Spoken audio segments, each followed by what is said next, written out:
Back to the Future has been an iconic film for decades now. That story is still captivating audiences to this day. But how hard is it to transform it to stage for a live musical? Dylan Thomas traveled to California, where some of the movie was shot, to find out from the writer of the movie himself. Hey everyone, Dylan Thomas here in Pasadena, California. Now, if you've ever seen the Back to the Future franchise, this property right here needs no introduction. Of course, we are outside of Doc Brown's house. I also had the opportunity to chat with the cast of Back to the Future the Musical, which is coming to the DCPA in January.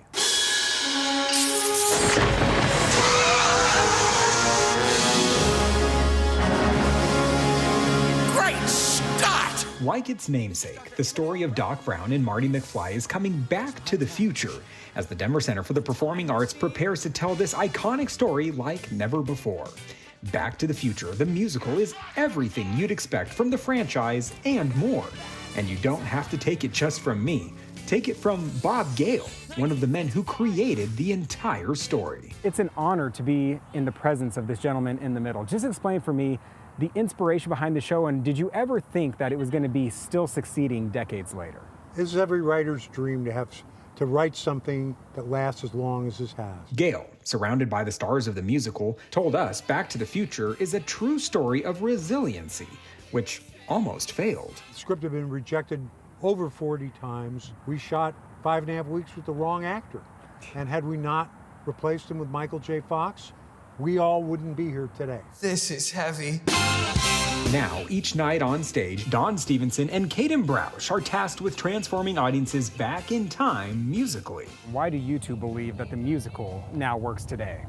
I think it has, all of the moments that you know and love from the movie. I always felt like the movie was close to being a musical because it had the Huey Lewis songs, it had Johnny B. Good, and all of the scenes are heightened. Everything is an emergency, everything is a crisis to be solved. And so when you have that in a musical, someone sings or someone dances, and so it was easy to get over that hump. While Gale wrote the original movie, he has loved seeing how cinematics transform on stage. You can't do a close-up on stage.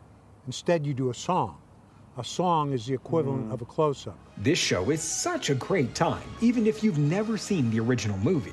And even if you have, you've never seen it told quite like this. When you see Back to the Future, the musical, you're going to be seeing that story from a different angle than you've ever seen it before. It's so easy to have fun watching this show.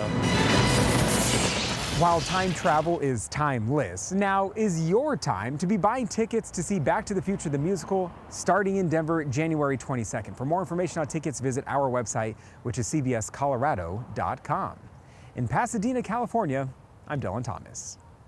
Oh, what a fun trip, Dylan. Thank you. Back to the Future, the musical, speeds into Denver January 22nd. It'll run until February 9th. Tickets on sale now. The DCPA says all their ticketing, both in person, online, and over the phone, will be down, though, the week of January 6th. So make sure you get those tickets soon.